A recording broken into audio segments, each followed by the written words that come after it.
Dynamite download. And we're going to start off our show tonight with that main event. I was just blown away. Before the show started, SPD, I was like, holy, dude, I can't believe this is happening. I was so excited.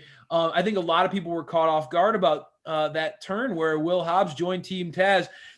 That was something that I've been calling for from the get-go. And SPD, you've been an advocate that Hobbs should stay as a face. He's got that natural babyface story, real underdog. But I had been pushing all along, man. Hobbs is the type of dude, he's got to go out there and grab the bull by the horns. You got two other guys in Team Taz that are no nonsense, that are seizing the spotlight, that are really focused on making an impact and don't really care who they offend along the way. I think Will Hobbs is a perfect fit in that group. What was your takeaway? Obviously, the match itself has a lot that we can talk about. But, man, before we even get into the match, what was your takeaway on the way that show ended?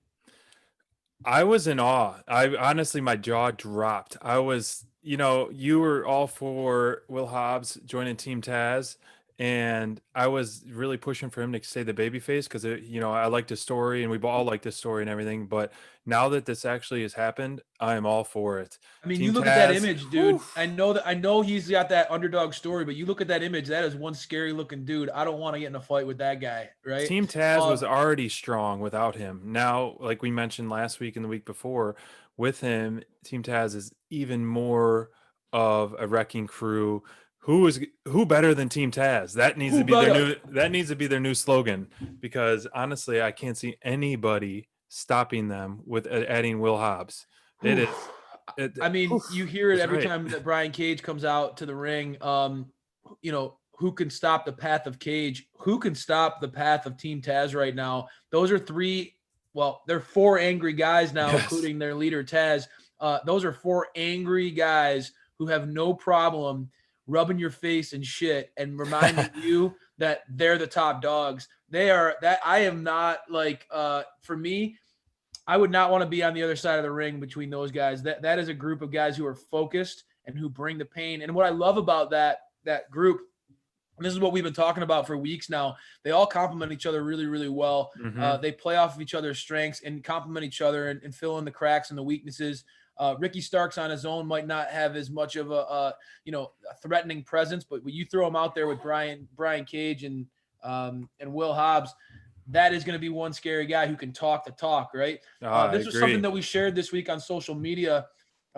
Brian Cage truly is looking like another level. The guy who, I know it was real controversial, but Tony Khan when he was starting up AEW, you talked about how Brian Cage was on his Mount Rushmore. I know that. I heard that.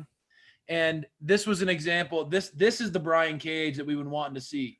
Yes. This is the machine right here. My jaw was dropped. He's, to me, that was a showing by Team Taz that made a statement. They've been promising that they were going to leave an impact, and they definitely did. Yeah, I mean, this match from everything was an elite for me by far. I mean, we have to go out of order like we did last week because we were just so impressed and such wow factor of what transpired at the end of Dynamite last week and this week. It's another cliffhanger that they need to keep doing every week to make the buzz on Dynamite continue to just flicker and flicker, flicker. The match itself was not that amazing, but I think the performer of the match was Brian Cage. And he started off strong from his debut, then he kind of fizzled out to me, and he started to look a little weak and kind of strange, uncomfortable in the ring. We saw some missed botches in the Rumble and at the one last two pay-per-views ago, and now the moves he was showing and the finisher was perfect. But the only downfall is Darby looked so weak. And he's the champ. To me, he looked very, very weak. Cage looked very, very strong. But it was a fantastic way for the heels to finish the show. Yeah, I mean, you can leave that elite up there because for me, I love this match. I loved everything about the whole build-up going into the match, the chip on the shoulder that Team Taz has had. I thought it was awesome all the way around. The post-match beatdown, the revelation that Will Hobbs was coming out to defend Cody and Darby from the beatdown, and he ended up joining them, truly was well executed. Very much a surprise for most people. I thought they did a great job. The match itself, I have to say, Brian Cage, this is the second match in a row where he's caught a guy jumping off the top rope. Unbelievable. In midair, and then just like for him to catch a guy Cody's size coming off the top rope and then to start doing flexes with his body.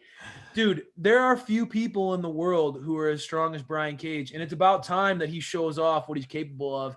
That was incredible. Not to mention the avalanche drill claw, which was just that move. The drill claw alone is just like you wince when you see it because it looks like it's gonna. It looks like it hurts no matter what. But that top rope version, I was at a loss for words. You don't see moves like that every single week. You just don't. And that's coming from a guy who watches. I watch everything. Right. That was just an incredible move, and really was a great way to end the match.